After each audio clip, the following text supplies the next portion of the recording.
testing kits. We also have Paul from Volteface and Arda from NeuroSight, who have kindly agreed to speak today as well. Since we've had a lot of dialogue in the WhatsApp group on the society about ketamine, and in the drug science spheres generally, we thought it'd be nice to put a particular focus on this today, as well as an overview about drugs online and well-being during COVID. So the talk should last for about 45 minutes. Then we'll move on to a Q&A, giving us about 30 minutes for that. So please post your questions in the comment section and we'll go through those one by one. Yeah, so that's all from me. Now over to you, Ruth. Nice, thanks a lot, Liam. Yeah, hi everyone, my name's Ruth and I'm your elected student living officer at the SU. And part of my remit is on all things about drugs, including alcohol. And I've been doing a lot of work with the university and with Sorcha and Bristol Drugs Project on harm reduction and just improving support for students at the university. So last term together, we managed to get some funding from the university for drug reagent testing kits. And and we set up a drop-in, well, it used to be in the SU building and now it's either on Zoom or in Bristol Drug Project's premises, where you can go and chat to Sorcha for a little bit, and Sorcha can also train you on how to use a drug testing kit, and you can pick up a free kit funded by the university. So that's really, really exciting. I think Sorcha, if you want to put details and how to contact in the chat or whatever. And then other pieces of work that we're doing is we're also looking at training for staff and also advice for like academic staff on what to do if a student informs them that they're having difficulties with their drug use or whatever. And we're also looking at the moment at rewriting some of the residence conditions for the halls of residence the university owns, so it actually adequately reflects the fact that the university has a harm reduction stance at the moment. It's a bit zero tolerance, and we're just trying to update that so students in halls are supported. And another piece of work we're doing on the side as well is working with medical students to ensure that medical students feel like they can reach out for support if they need it, so that they're not worried that they get kicked off their course or anything. So loads and loads of work that's going on. It's all very exciting. And just please get in contact with me if you have any ideas about what more we could be doing, because there's always more we could be doing, and I'd be really interested to meet with you and hear some of your ideas. So yeah, that's all from me, but thanks a lot.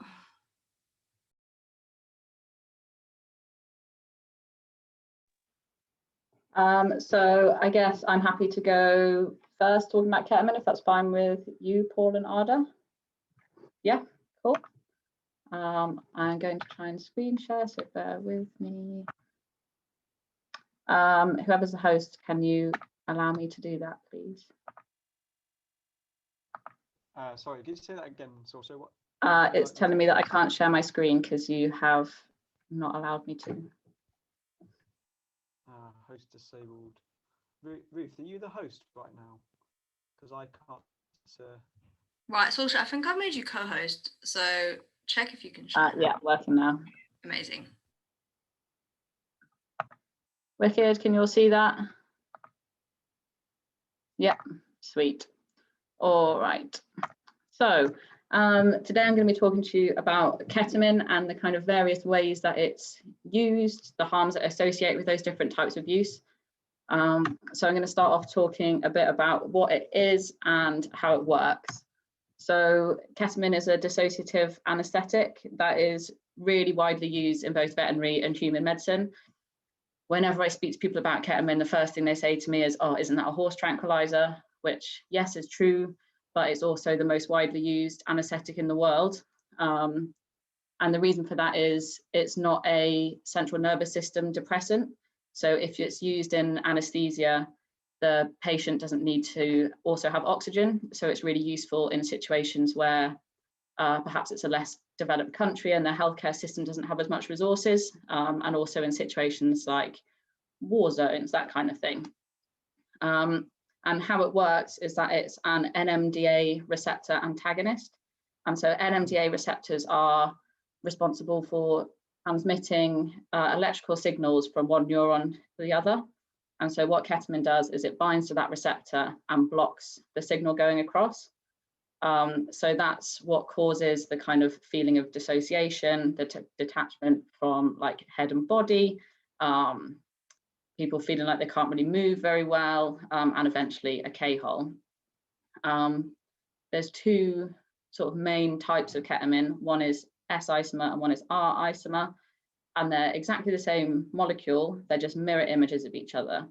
And the reason why that's important is because these molecules interact slightly differently with the receptor. So people say that one is kind of more floaty psychedelic and the other is more sedating. But most ketamine that you would buy on the street would be racemic, which is kind of a 50-50 mix of the two. And that's because that's the cheapest, easiest type of ketamine to make, essentially. And in the UK, ketamine is a Class B drug. It became that in 2014. Prior to that, it was a Class C, I think, from about 2004. Yeah. So next, we're going to talk a bit about recreational use of ketamine. And this kind of started becoming a thing in around the 1980s, but was a relatively niche drug back then, whereas it's definitely much more common these days. The government thinks that there's about 261,000 ketamine users in England and Wales, although this is likely to be an underestimate. People don't really like telling the government what drugs they're using, and also this data misses out on some key demographics that are more likely to be using drugs than the general population. With recreational use of ketamine, it's almost exclusively used nasally. And within that, there's lots of very different patterns of use. Some people will be taking like repetitive small doses. Some people are aiming for that K-hole dose. And then within that, even there's lots of different kind of motivations. So some people use it quite sort of spiritually or meditatively, whereas some people will be using it in settings like the picture on the screen in like big raves and parties and things like that. And the reason for these kind of different patterns of use is a lot to do with how dose responsive a drug it is. So the effect you get from a small dose is so different from the effect you get from a large dose. And people are obviously seeking these different types of experience. And this is also where a lot of the harms come from with recreational use. So if, like my experience of doing kind of festival welfare, that kind of thing, the most common reason people come into welfare is because they've taken too much ketamine, and quite often because they've mixed it with alcohol or mixed it with another drug and they're just not used to that dose. They've just taken too much, or they've taken it in a setting where it's too busy and too hectic and they're quite vulnerable. And with ketamine, the risk of overdose is relatively low, but it has happened. This year in the news, there was some students up in Newcastle and someone in Cardiff where the news was reporting it was a ketamine overdose. There's very little information about what actually happened in those scenarios, but there is a risk, particularly mixing ketamine with stimulants. It puts a greater strain on your heart, and there's risk of sort of cardiovascular harm. So next, I'm going to talk about dependent use. And there seems to be a bit of a misconception that ketamine isn't really a drug of dependence.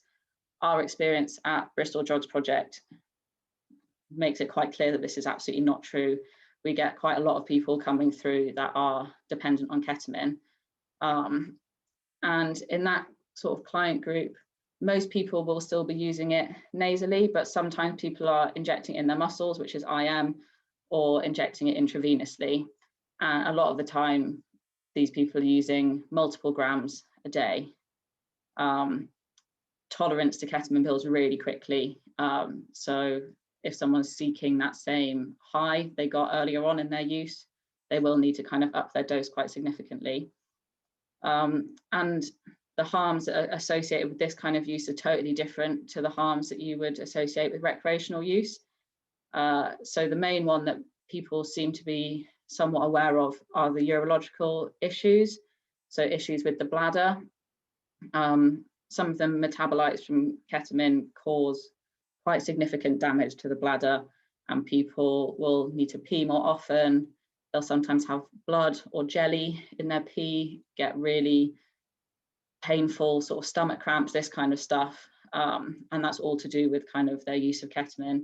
There's also a lot of evidence that extensive ketamine use has a negative impact on memory and cognitive functioning.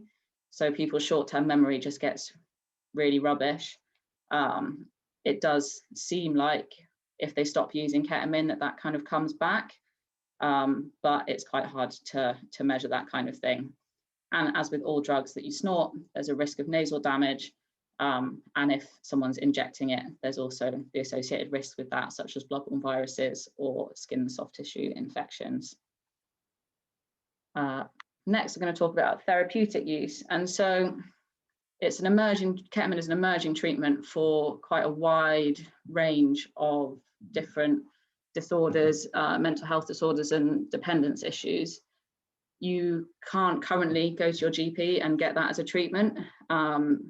In the US, they've just, the FDA have now licensed a drug called S-ketamine, which is essentially just a patented version of S-isomer ketamine that comes in a nasal spray. But there's a lot of research going on in this area.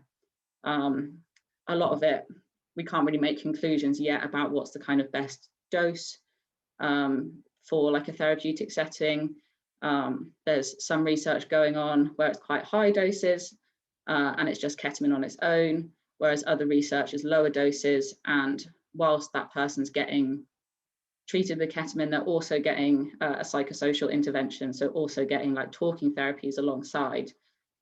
So the kind of aim of all of this body of research is to try and work out what's the best way of using it, the safest way of using it. And the harms associated with this are kind of not super clear at the moment because it's all so new. But the thing that keeps coming up in the research that I've read is sort of diminishing returns from treatment. So as I mentioned earlier, tolerance to ketamine builds really quickly. So you might expect that after however many sessions that the drug stops working as well as it did before. And if that means that that person kind of slides back to where they were at the start of the treatment with their mental health, like, is it a worthwhile thing to be doing? The other big risk that I think is really important to consider is that with ketamine kind of being rebranded as a drug for mental health, it runs the risk of people thinking that they can sit at home, buy some ketamine off some person down the street and treat their own depression or their own dependence issues without the input of a doctor or a therapist or any kind of oversight of that. And I think that's really risky territory. And I think the same can be said for a lot of sort of emerging treatments at the moment with psychedelics and things like that.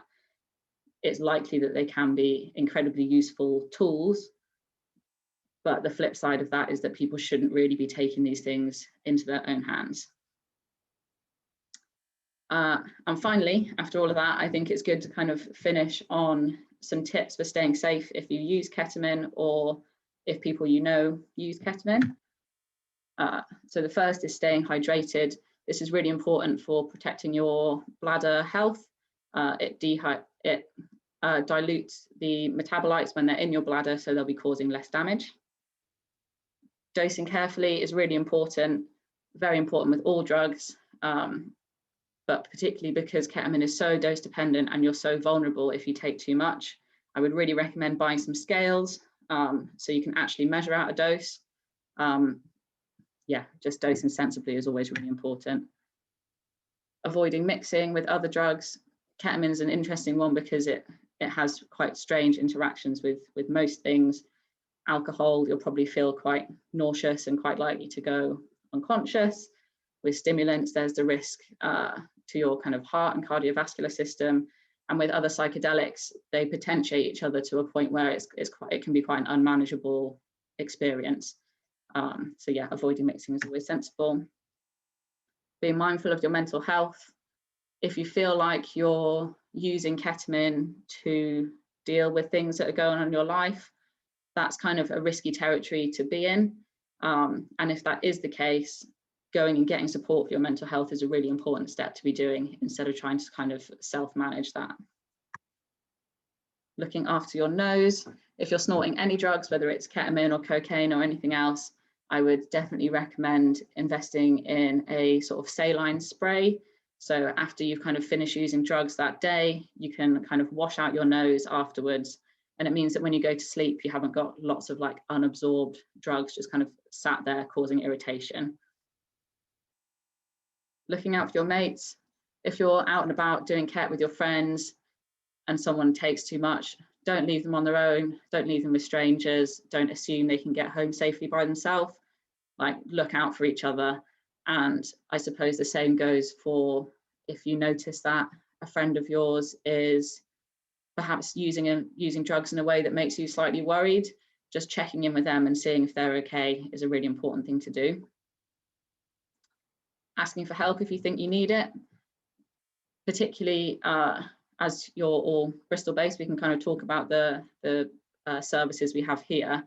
BDP is happy to speak to anyone, no matter where they are in their drug use. Like if you've used ketamine once and you just want some kind of safety tips, if you're using 5 grams a day, every day, we're happy to talk to you, and everywhere in between. So yeah, just get in touch if you have any kind of questions about drugs, harm reduction, staying safe, that kind of thing. And finally, if you're using K and you notice you're needing to pee more, there's blood in your pee, you're getting cramps, anything like that, it's really important that you stop using ketamine. Like the sooner that you stop, the less damage that you're going to have done. And it does seem like if you stop early enough, the damage can be somewhat reversed and somewhat healed. Whereas if you keep kind of self-medicating the pain by using more ketamine, you're just going to cause way more problems. So yeah, stopping if you notice any of those things.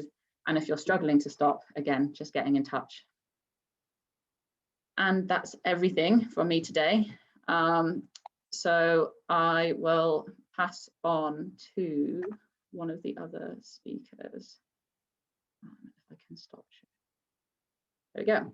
Cool. I don't know who wants to go next. I guess hand over to Paul. Yeah, sure thing. I was going to suggest rock, paper, scissors. It's probably a bit awkward on Zoom. He's doing rock, paper, scissors. Right, cheers. Can I have the sharing thing, please, Ruth? Is that all right? Have the power. Cheers. There we go. Oh no. I've got the power. I'm also going to share the sound of my computer so I can play a video in a second. Wicked. All right, great. So I'm going to talk to you guys. Let me just start a timer as well, because as Arda will know, I can talk. So I will start a timer to keep me in check. So I want to talk to you guys about social media and dealing, and just give a bit of context around what the situation is at the moment, and then talk somewhat around just some general harm reduction tips. Really briefly, my background is I did a degree in criminology, and then I went to work in drug treatment for about 9 years, well, just short of 10 years. Left drug treatment after 9 years, mainly because of just the effects of seeing people die on a regular basis, the effects of our current drug policies. Treatment's an amazing thing, and people that are passionate and care about the subject of harm reduction, highly recommend you looking into that treatment area as a career, like treatment services. But I'm sure Sorcha will appreciate it's quite intense, and I kind of wanted to leave treatment and get into a policy space and try and do more like direct work with government to change our current legislation and laws. So to cut a long story short, I did that. Volteface got in touch with me about a report that they were writing, and ended up moving down to London and joining Volteface. So Volteface is basically, classically you'd call it a think tank, but kind of refer to it more recently as like an advocacy organisation that lobbies and engages government and media to create drug policies that are based on evidence. Alongside the work I do at Volteface, I'm also involved in Drugs and Me, and I work with Arda at NeuroSight, which Arda will cover. The past few years I've been involved in quite a few reports that have looked at various subjects, from like how cannabis can impact on mental health, how the cannabis market impacts on young people. More recently, we did a report called DM for Details, which talks about selling drugs in the age of social media, which I will talk about. Essentially, what our work tries to do is create more liberal policies around our more liberal drug policies, and reduce the harm that they do. I also, unsurprisingly, with that background, I'm also involved in the Loop. And I don't know if anyone remembers, a couple of years ago, there's these things called festivals where people get together and listen to music and stuff, and obviously there's quite a lot of recreational drug use goes on there.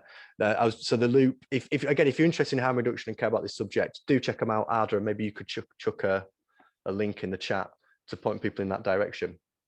Amazing organization that helps test drugs at festivals and reduce drug-related harm. Incredible organization if we ever return to those festival days. Oh, just missed about 50 slides. So first of all, a lot of people ask us, you know, like, well, what is the extent of drugs being sold on social media? What's the state of it? And I just want to share this video, which I like to call this video "How's Prohibition Going?"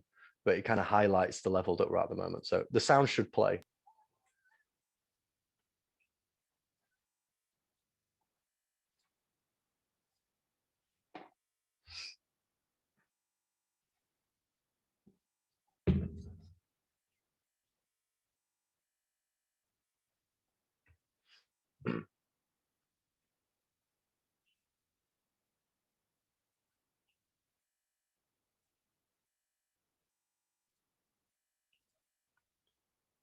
Disconcerting, because I don't know if that video actually worked.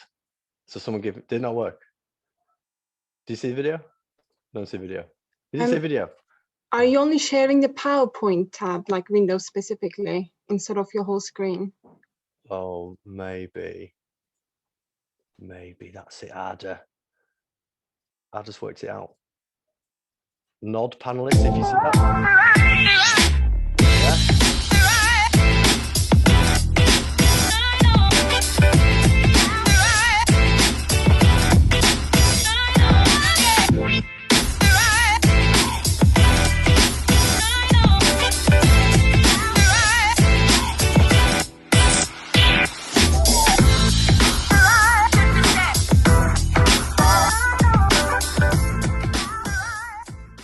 Did that work?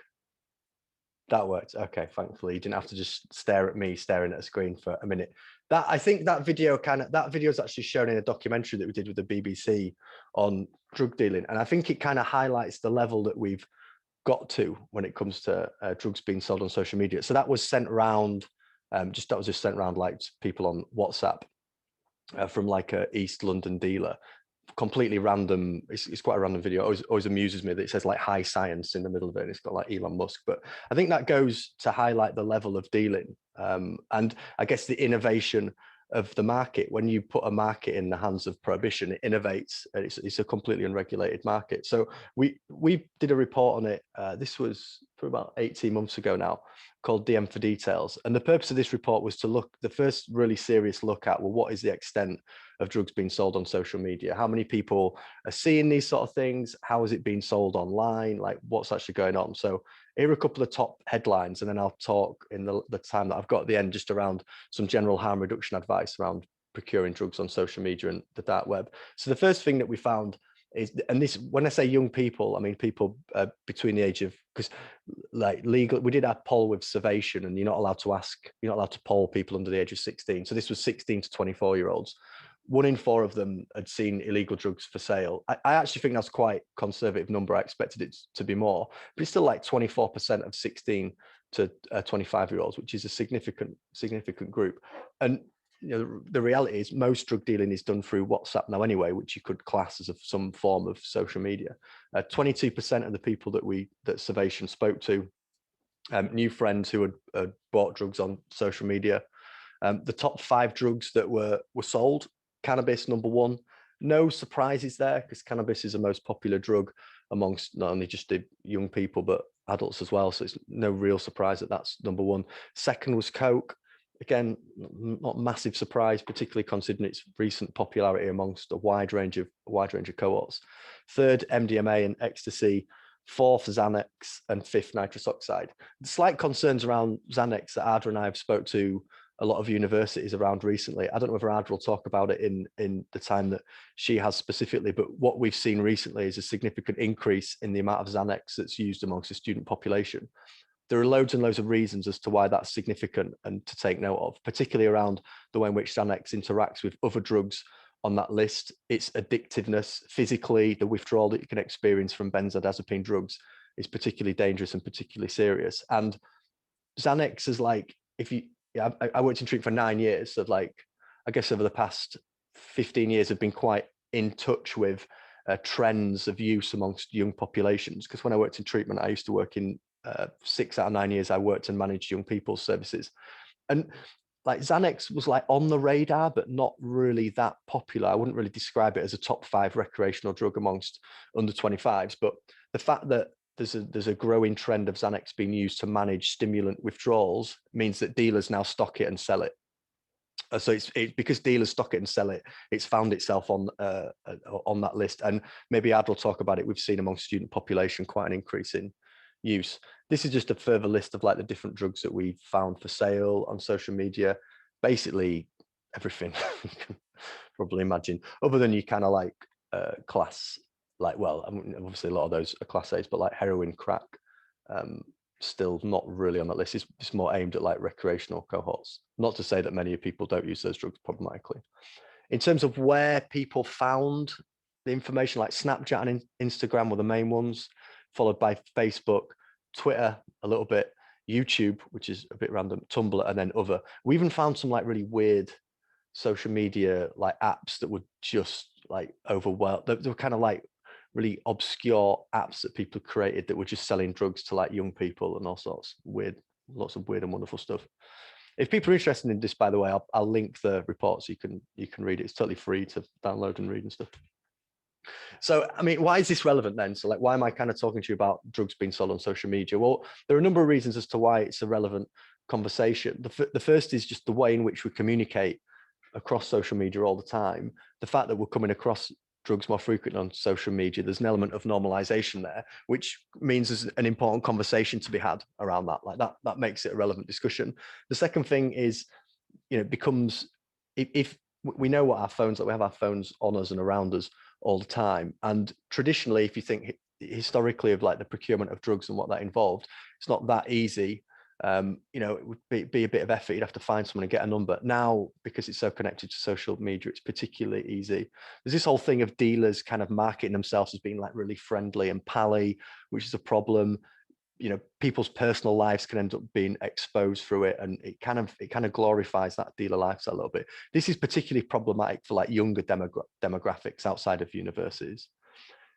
I guess it's just reinforcing the point I was making there. Like there's lots of like proactive, kind of quite innovative marketing that people use, doing giveaways, which traditionally you just couldn't really do because of the nature of dealing, whereas now it's quite easy to kind of do offers and things like that.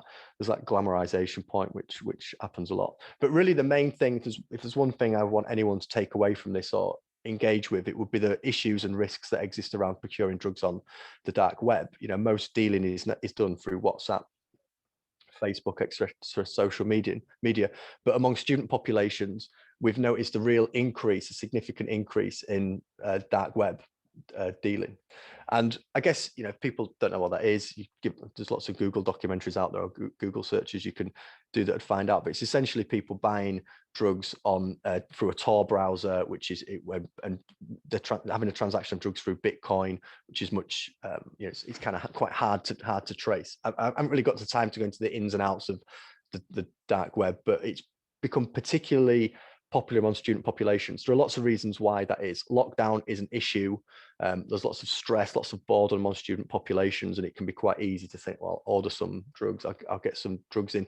Typically speaking, students have much more resources at the disposal, both in terms of technology in front of them and knowledge and awareness of how to use that technology. So it's quite easy for them to procure Bitcoin and be able to understand Tor browsers and how to get on them. Also, if you think about the nature of student life, like moving to a new area, not having contacts to procure drugs, you know, rather than wandering around being like, where do I get drugs? Naturally, people are like, well, I can just get it on the dark web anywhere in the country. So, you know, seems like an easier option. It's also much cheaper. And one of the increasing issues I have around this is like the money that can be made from it and the ease by which students can start selling to each other. And that's certainly something that's becoming more and more popular. The reason that it's an important discussion is there's not really a great deal of education or awareness of the risks which are particular to the dark web, and they are fairly significant. You know, essentially, drugs bought on the dark web are more dangerous because they're a higher purity. There's a misconception that exists in the harm reduction space a lot of the time, in that like the dangerous drugs are the really like impure ones and that are cut with adulterants. It's just not true. The dangerous drugs are the ones that are really strong. if you look at the overdoses that occur up and down the country, particularly amongst the student population, they're normally because someone's had a dose of the drugs that the body couldn't handle. It's not because it had like a random adulterant in it. It's an overdose of a drug. So there's a misconception that dark web drugs are safer. They're certainly stronger, but it's the strength that is often the issue. Second thing, and something we see happen quite a lot is when someone's kind of set up on the dark web and they're ordering for friends and stuff, which again is really common among student populations, there's not enough education and awareness of the risks that entails. If you, I mean, to be very blunt about it, if someone ordered, and this same is true just ordering it from WhatsApp or whatever, by the way, this is not something that is only for the dark web, but if you procure drugs and give them to somebody else, even if you've made absolutely no money, even if you're just doing a favor, or there's not even a transaction of cash, you're just like, yeah, I ordered the load in, like you can have a bit, it's no problem. If anything happens to that person, then it's incredibly likely that you will be caught by the police. If you look at the student deaths that have occurred quite recently through lockdown, the police instantly make arrests. It's like within a day, there'll be people arrested for that. And the reason being is they'll just look on people's phone, see who bought them the drugs, or they'll grab a computer. And the consequences of that are extremely serious. If you, in a transaction, you give someone, even if it's your partner, like there's literally people that have gone to prison after their partners have died through drug overdoses. If you give someone, you order some MD off the dark web or in the street, whatever, and you give that to your partner and your partner overdoses, the police won't be like, oh, well, it was your partner. They'll be like, well, you were dealing, that was possession with intent to supply. We've got evidence of you dealing drugs to that person. A lot of the time, this is totally innocent. That person will just be like, well, we do it all the time and it's not always me or whatever else. But the consequences of that are tragic and life-changing. So I think that's a really important thing to raise awareness of among student populations. The second thing is, remember, pills that you buy from the dark web do not have no pill has an equal distribution of MDMA. This is another myth. People have a pill and they'll snap it in half or a quarter, or whatever, which is good harm reduction advice to take a quarter and see how you go, whatever else, or crush dab weight. But because pills aren't made in, to like any high level of standard, it's an illicit market. That means that even within a pill, the MDMA distribution is all over the place. So pills on the dark web are particularly strong. If it's like a pill that says it's got like 200 milligrams of MDMA in, splitting it in half does not mean that half's got 100 milligrams of MDMA in. It means it should on average, but it doesn't mean that's the case. That's really important to remember if you're buying particularly strong pills on the dark web. Splitting in half does not split the quantity of MDMA. So before I finish, I've got 15 seconds. Just general rules on how you can stay safe. Appreciate and respect the relationship between seeing drugs on social media and internal triggers to procure and use. We know from lots of students that lockdown is difficult. There's a lot of boredom. It's a particularly stressful time. Appreciate the normalization of seeing drugs on your phone can trigger you to be like, oh, well, we'll just do that. Like, respect and understand that relationship. The second thing is, as I've mentioned, if you do choose to procure drugs on the dark market or just social media in general, I don't recommend anybody does that in the first place, obviously, because I would be breaking the law in advising anyone to do that. But if you do choose to do that, then just don't tell other people, don't widely advertise that to your social circle. It's particularly dangerous and problematic. And you then become responsible for anybody who you have pass the drugs to. Like, that transaction is something the police will take seriously. And again, if you do choose to do that, the police will absolutely check all phones for any drug related death or incident, and it's exceptionally easy for them to find the details where that happens. If people do choose to do, I just highly recommend people don't do that. And finally, if you do choose to do any of these things, do check out websites like Drugs and Me, which I will put in the chat and just show you really quickly. So if you do take a decision to use any substances, check out our website, Drugs and Me, where you can find all sorts of relevant harm reduction information, just giving you the facts and telling you how it is without glorifying or encouraging anything. We've even got like a interactions chart. So if you want to know how benzodiazepines interact with cocaine, you can just click benzos and all the information comes up. So sorry, that was way too much information rammed into a short space of time, but thanks for listening.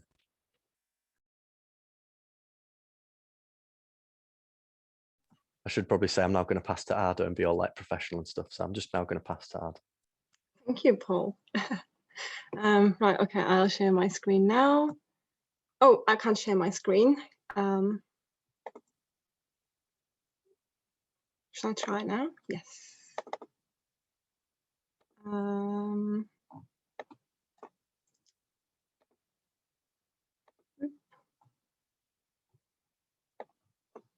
So many bars related to Zoom, they're like covering my screen. Right, okay.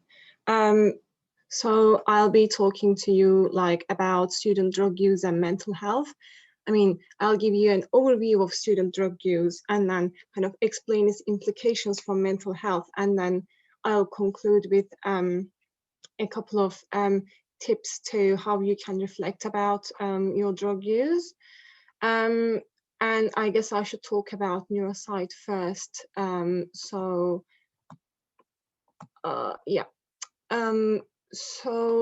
NeuroSight is a partner organization to Drugzami, the website Paul was just showing. And what we do, basically, we help organizations to bring in a systematic approach of harm reduction. And so far, we mostly worked with universities because of the COVID, student populations are the ones who use the most drugs, at least in an unproblematic way. And we've been doing some research around this. We did a survey during the first lockdown. We did another survey during the second lockdown. So I'll be using that data to kind of give you the broad picture of what that data says. And we always talk to students about how it's not very good to use drugs to cope with mental health issues and how it can lead to dependence and all sorts of stuff. And finally, we actually have data to show those effects too. So I'll be showing you some graphs. So you can see like the most common drugs used on the graph on the left, and like we always see cannabis, ketamine, cocaine, MDMA, these drugs being the most common drugs. But in the first lockdown, so in April, I guess it was because it was the end of the academic year. We've observed the reductions of drug use regarding like cocaine use, MDMA use, basically the party drugs. Maybe because people struggled to buy those drugs, maybe it wasn't just a time to party. But then when we look at the data this lockdown, the use of all these party drugs were back up again. Again, we are assuming that this is due to freshers partying taking place and students just trying to make up for the lack of a proper kind of freshers experience. So there is quite a widespread use of drugs, and when we talk to students, we also hear things like, oh, students who wouldn't be using drugs are using drugs, or sometimes the reason is it's simply easier to access. Maybe the shops are closed or you don't want to go out because there's national lockdown, but you can just order drugs online through the dark web or the social media, and it's just like delivered to your door. So yeah, and when we look at the reasons of drug use, again, this is something we always ask to students because a lot of the time, we always see like, using drugs for fun or to socialize, to go out, to meet friends. But like since COVID, the reasons for use kind of has shifted from those positive reasons to negative reasons. So as you can see on the screen, like the most common like reasons of use, especially for regular use of drugs, are around, to cope with boredom, to go to sleep, to escape reality. And like maybe you are wondering why on the graph I'm just showing you the regular drug use, which we define as every day or most days, is because when you start using drugs to cope with these problems, then you usually end up using those drugs regularly. And irregular use has its own risks and harms, which we'll be talking about.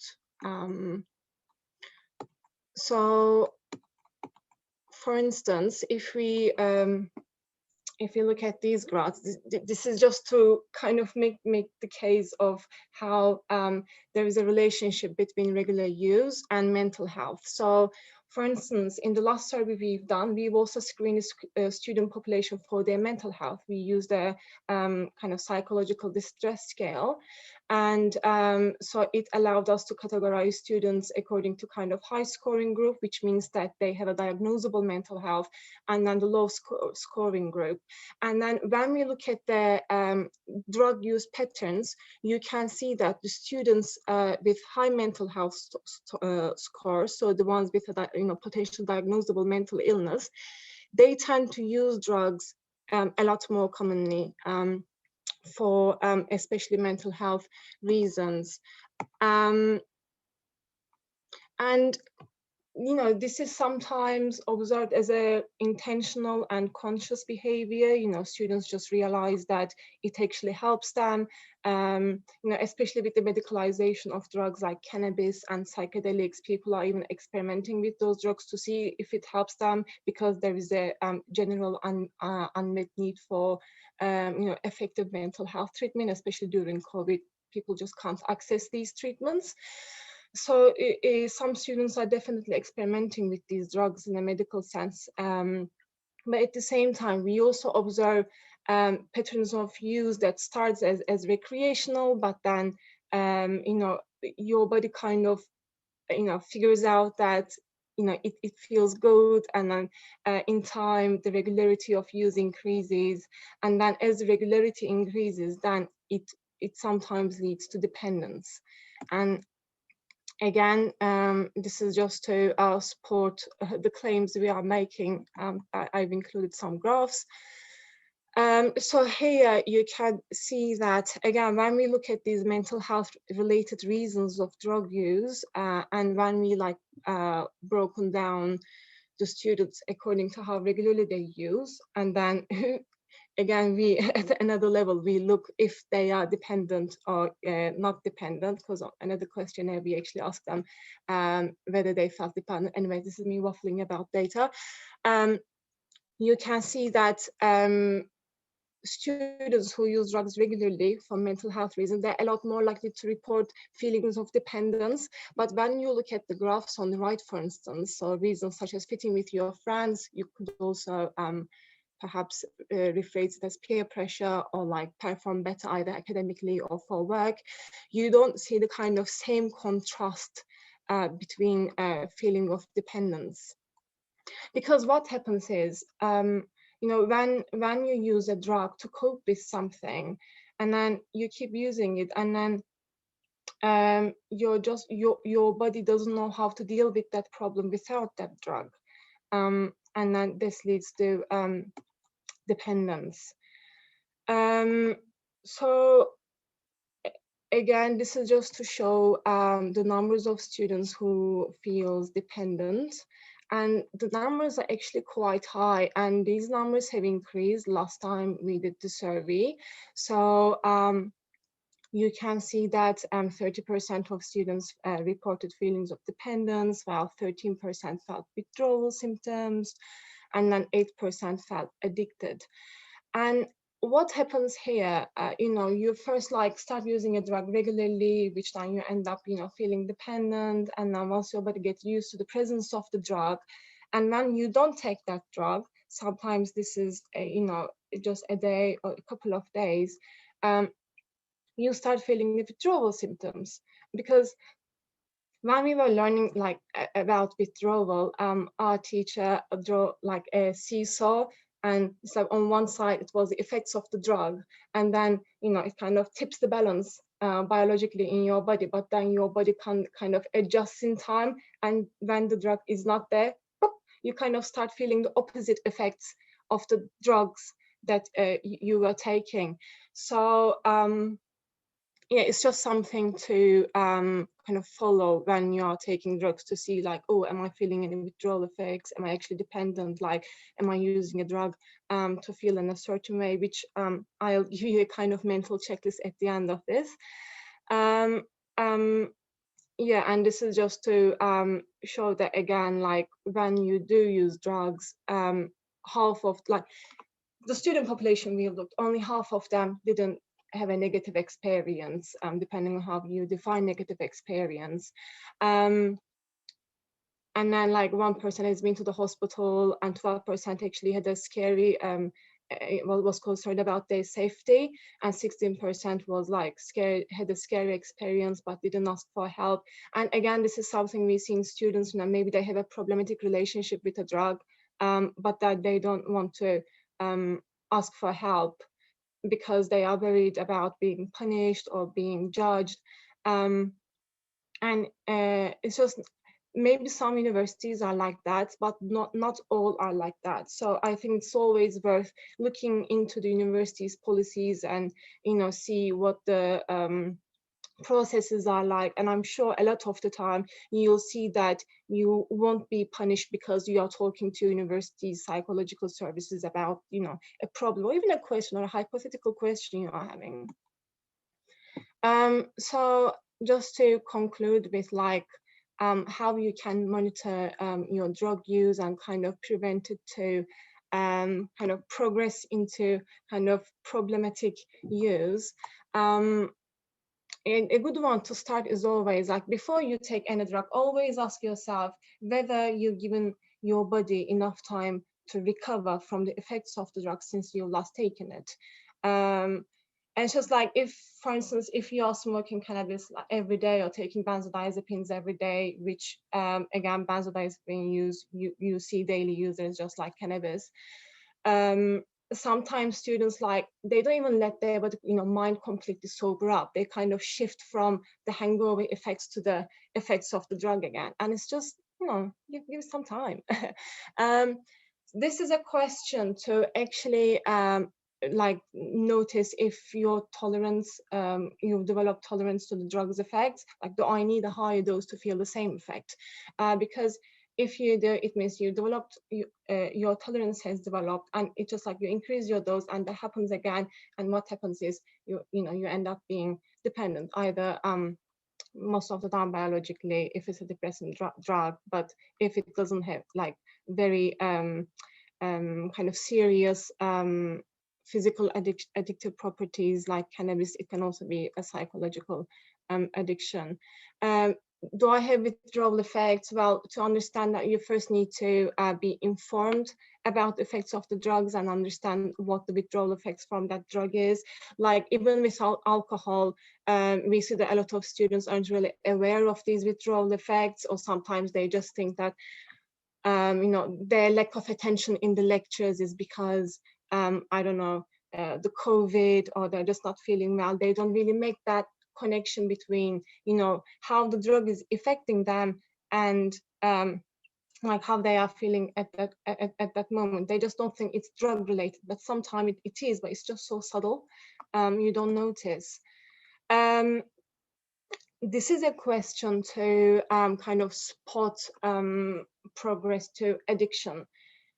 Am I taking this drug despite the negative consequences it has on my life? Because if you keep taking a drug, I mean, if you can't control your drug use, even though, you know, there are negative things happening around you, I mean, to you because of the drug, and you can't control it, this is the time to actually seek for external help, because now, you know, it's out of your control, and it's good to ask for support. Do I rely on this drug to feel in a certain way? Again, it's about dependence. Like, oh, do I need to smoke cannabis to go to sleep every night? If the answer is yes, then yes, you are dependent on cannabis to go to sleep, and you should try to look for alternative ways to improve your sleep. Again, craving, just another one to keep in mind to see, yeah, if you are even psychologically dependent on a drug. Just keep these questions in mind and reflect on your drug use from time to time. And hopefully, even if you find yourself, you know, going in the path of developing a more problematic relationship, you can actually notice that and then interfere, and then kind of have a break and reset, and then feel good. So yeah, this is me. Hope you found it interesting. Great, thank you so much, Arda. That was super informative. And thanks very much to Ruth, Sorcha, and Paul as well. These presentations were super insightful, and I think they'll definitely go a long way to helping people make more informed decisions, and to know there's a lot of good information out there and support. So when it comes to recreational drugs like ketamine or regretamine, as I sometimes like to say, I think we're in good hands with all this information. So thanks to you guys. Are we ready to move on to the Q&A? Yeah, cool. So we have, just over half an hour. So I think you guys can submit your questions here, or you can unmute yourselves, or we can unmute you. Is that an option, Ruth? I think we can do that, can't we? No? Okay, so there's should be a Q&A box. I think you can just type your questions in there, and then we can read them out. Okay. Okay, so we've got one from Manuela, who asks, which testing kits are requested the most? We're ordering them soon at University of Manchester, and having an idea of how many of each kind would be very helpful. Thanks. So I'll take that question. So it was quite a complicated discussion to try and decide what we were going to stock in the first place. And I don't know what your budget is, or what your kind of protocol will be for handing them out.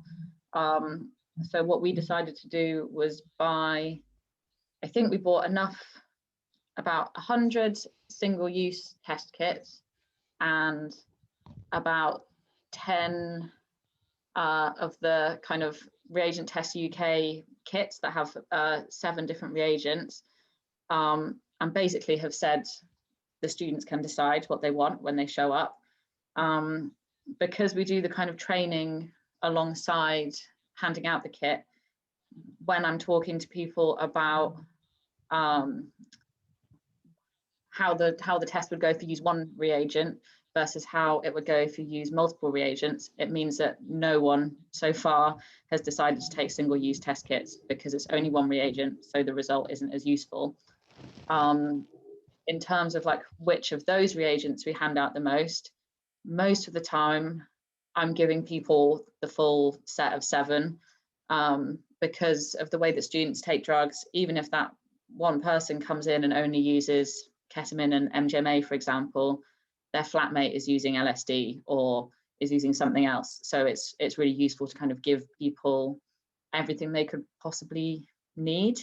It would be rubbish if they were like, oh yeah, I've got this drug testing kit, and then they got home and their friend was like, oh, I've got mescaline or some like other obscure drug that they hadn't spoken to me about. So my personal opinion would be to get the kits from Reagent Test UK.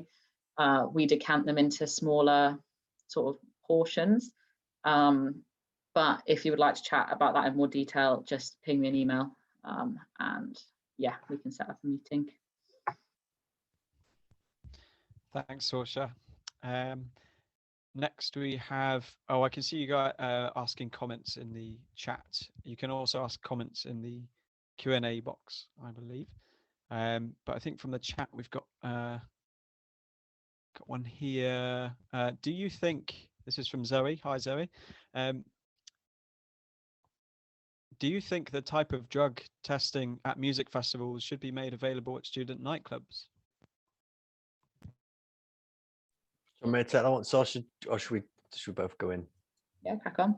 I was just going to say, I think the testing chat's really important, and it's good, but I think sometimes, and I think if we need to accept that like most overdoses are due to drugs being too strong, and like testing doesn't really have any implication on that. In fact, sometimes I think it can put people in a little bit of a false sense of security, like my drugs are really good, my drugs are really strong, but that's the thing to be aware of. So like I think it's a complex question, because like we absolutely need to reduce drug related overdoses across most cohorts, from the vulnerable heroin cohort all the way through to kind of like recreational MDMA users. There's too many people dying due to taking drugs. But the main thing for me, if we're passionate about reducing that, it's about education and awareness. Testing kits definitely help, and we should absolutely, from a harm reduction perspective, roll them out so that people have easy access to them. Certainly at festivals, I think it should be easy for someone to be able to test the drugs, but only if that is accompanied with like really sensible harm reduction advice and information and education, because there's sometimes in the harm reduction space, I think, too much of a chat about testing and too much of an obsession with getting testing kits, and not enough of an acknowledgement that really it's more about your knowledge of the substance and the amount that you take that reduces the harm of death. Testing kits certainly help reduce just negative experiences or just buying and procuring bad drugs. But again, it's a myth that dealers are putting adulterants in that are designed to cause loads of damage. Normally it's just kind of like, it's just naff stuff. It's not going to do a great deal. So yes, but I think it's a bit more nuanced than a lot of people want it to be. Yeah, I definitely agree with that. And like, one of the things we've tried to make really clear to people when we're handing out these kits is that if your drug test comes back as expected, that doesn't mean neck it. Like, you still have to follow all the other advice that we talk about.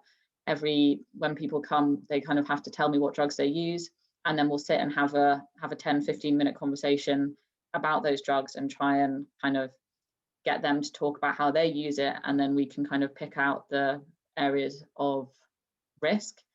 But also going back to the original question, I think testing in nightclubs is a really interesting thing, and personally wouldn't be where I think it should be.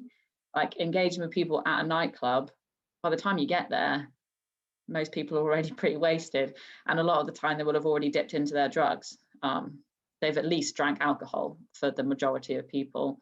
So I think a much better situation would be to have city centre drug testing, where you can go in the daytime when you're sober, before you've taken any drugs, get your drugs tested then, and then you can like take them, you can have that intervention and be told how to take them in a safer way, whilst you're actually able to retain that information.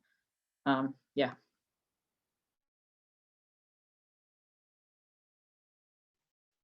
Great.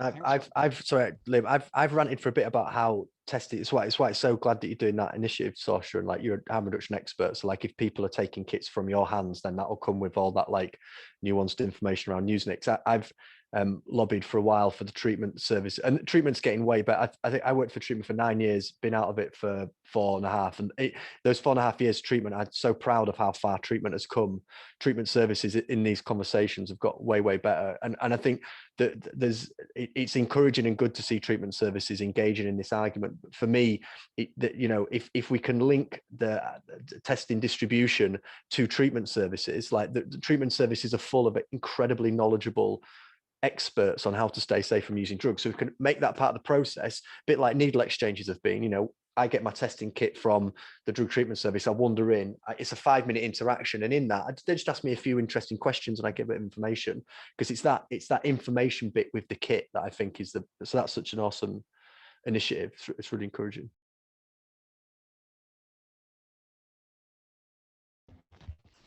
Great, thanks guys. Do we have another question? And I can see Arda, you've been kindly answering these questions here in the chat. I don't think we have any more right now, so maybe there's one more in the Q&A. Let's have a okay. Oh, here we go. Hard one. In your opinion, how would things be different if prohibition never happened? That is the right question. I'll take yeah, I mean, it depends which aspect of it you are talking about. Like, is it research? Is it just like public health? Because it's difficult to talk about public health because it will depend how it would have been regulated. But in terms of research, because prohibition basically killed all the research opportunities because it made it just bureaucratically really difficult and very expensive. It just means that we've never really explored the therapeutic effects of these drugs, and that's why now there is kind of a trend in the medical sector happening around these drugs. Finally, there is more research going on in that sense. I guess we would also had a better idea of the long-term effect of these drugs, because that's one thing we are really missing. Like, there is a lot of evidence around the acute effects or the short-term effects of these drugs, but when you look at the kind of long-term, lifelong harms, that we don't really know. And and I think it's really frustrating. Another thing, I think the prohibition really kind of messed things up was, for instance, with alcohol.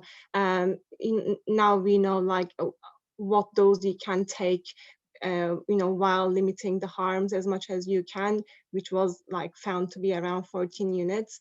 I think if such a thing existed for drugs like cannabis or any drug that you can kind of consume every day, I think that would have made a massive difference in terms of how people are keeping themselves safe.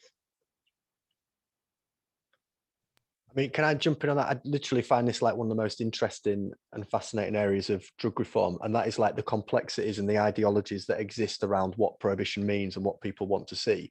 And I think we haven't really got time to go into it here, but just to kind of throw a grenade in that maybe will spark thought and interest in people, is that what tends to happen when people start talking about prohibition is you come across like just different ideological perspectives of how you want to see the world. So typically people on the left are anti-prohibition because they believe in like they don't want to see harm, they want to see people have choice. But really, if we didn't have any, prohibition is kind of a bit of a weird word, but if we didn't have any control over any drugs and people could just access anything and nothing was banned, I think, despite me being a liberal and naturally leaning left through the work that I do and the experiences that I've had, I still think it needs to be acknowledged that there would be a high level of disorder and chaos. And ultimately, this is what's really interesting about drug reform. It comes down to how much order do you want to sacrifice to create a little bit of chaos. And my job is essentially to try and think like a social conservative and think about how can I convince people that disagree with me to agree with drug reform. And this is the crux of the issue. People on the right, or not just people on the right, that's not fair, social conservatives would say we don't want to change our drug laws because it will create disorder. By just allowing people to do whatever and take whatever, and legalizing MDMA and legalizing heroin, legalizing coke, we'll get like, it might not be complete and utter chaos, but it will create disorder. It will create elements of chaos. Whereas people on the left are fine with a little bit of chaos and a little bit of disorder if it means that less people are getting harmed. There's not a right or a wrong there. People will feel they are right based upon whatever perspective they have. But fundamentally, that's a little bit of kind of like a thought, like that's more of like a thinking exercise to what do you want the world to look like. So I think this thing around prohibition, what if prohibition didn't happen? I think if we just didn't have any control of our drug laws, there would be a large element of chaos, regardless of, no matter how idyllic you want to be around substances. And despite me being like a pro reformer, like I want to see reform to our drug laws, there still has to be an acceptance that without some kind of control, you're going to be sacrificing quite a lot. Yeah, it's a really interesting response, Paul. It's sort of like, how much order are we willing to give way to chaos? It does seem that the last sort of 50 years have been a little bit too rigid, and just slowly, we're starting to, slowly get there. But it seems like the 60s was that time where, the whole culture was just inflicted with this chaos, and it was almost too much for the authorities, and so they clamped down really hard.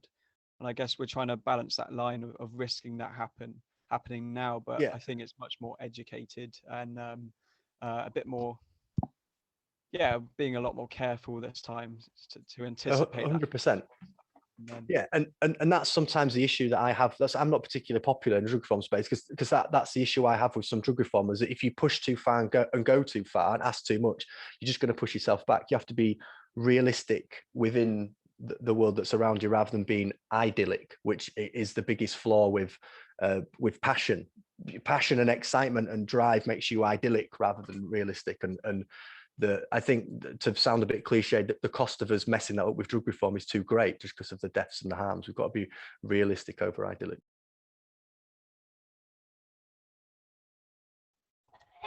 Great question. Be worth doing a presentation on that one even. So we've got another question here. This is from Josh. Hello, Josh. What kind of time frame do you anticipate for legislative reform?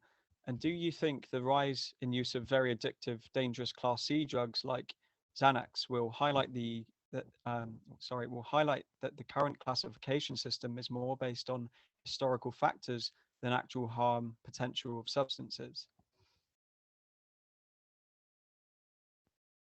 Do you want me to jump in on that one again? I don't want it to turn into like a Paul Ramble show, which I'm aware I can do really easily. So maybe I'll try and be succinct.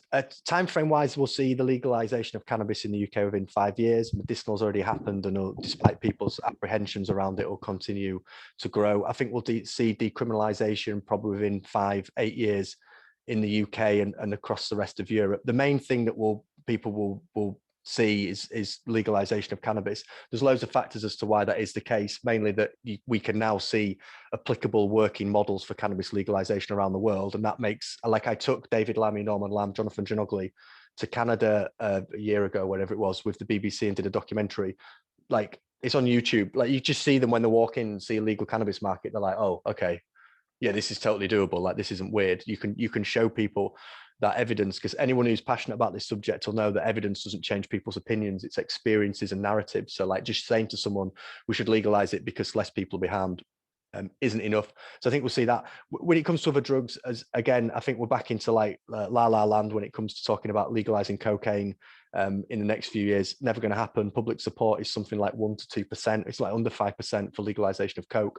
I think the decriminalization arguments are much stronger and will go through, but I don't think we'll see legalization of coke or any other drugs like that sometime soon. Psychedelics, I think Arda might disagree with me on this, because I know me and Arda have debated it on webinars and stuff before about MDMA maybe, but I think psychedelics, the medicalization of psychedelics, will see them come into a therapeutic space. And again, the reforms that are taking place in North America might, in some places in Europe, see to legalization of psilocybin, possibly LSD, depends how that goes. But from a framing perspective, that's really useful. Like, seeing drugs, and ketamine is another one that, and Sorcha kind of mentioned this, the ketamine for therapeutic use might help it. But again, I just think the public are so far from understanding ketamine as a recreational drug. They're much closer to cannabis.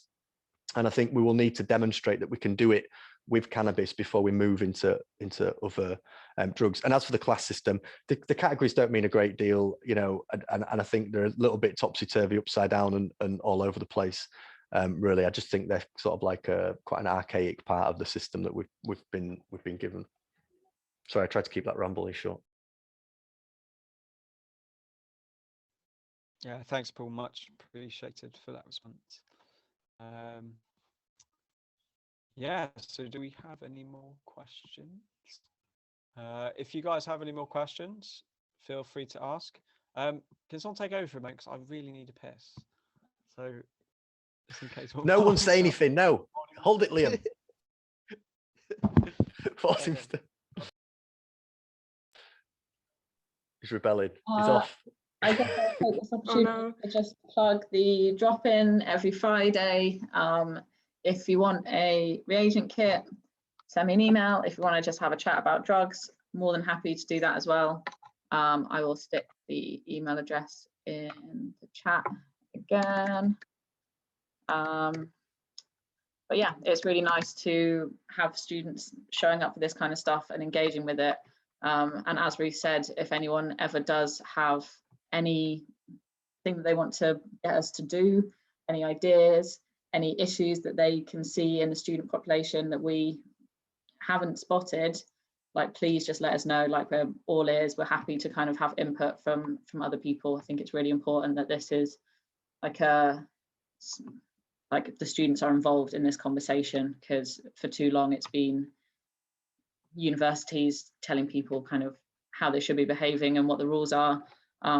And that has led to quite a lot of harm. So yeah, tell us what you need from services. Yeah, no, definitely, because a lot of the work, aside from the drug reagent kit work, a lot of the work we have been doing is us finding something that's a bit that needs changing at the uni, and then us sort of acting on it. So if you guys let us know what's going on, then me and Sorcha will be on the case. Yeah, so I just missed what happened there because I was emptying my bladder. But yeah, if anyone would like to find the links and anything mentioned today, we'll be posting that on the Society Facebook group, so you can go and follow those links and follow those to your heart's content. So thank you everyone for joining. Thanks to all the panelists. And I'll just let everyone out. Arda loves the awkward endings as well, don't you, Arda? I'll make her hang around anytime we do a webinar. I do it every time. I'm like, oh, me and Arda are just going to hang around for a few minutes if anyone wants to ask me questions, and I just like do more awkward chat with Arda. You love it, don't you? It's fine. You can just joke about me and fill the time. I do not mind. This is a less painful route for me than actually You talking. prefer that than the awkward silence.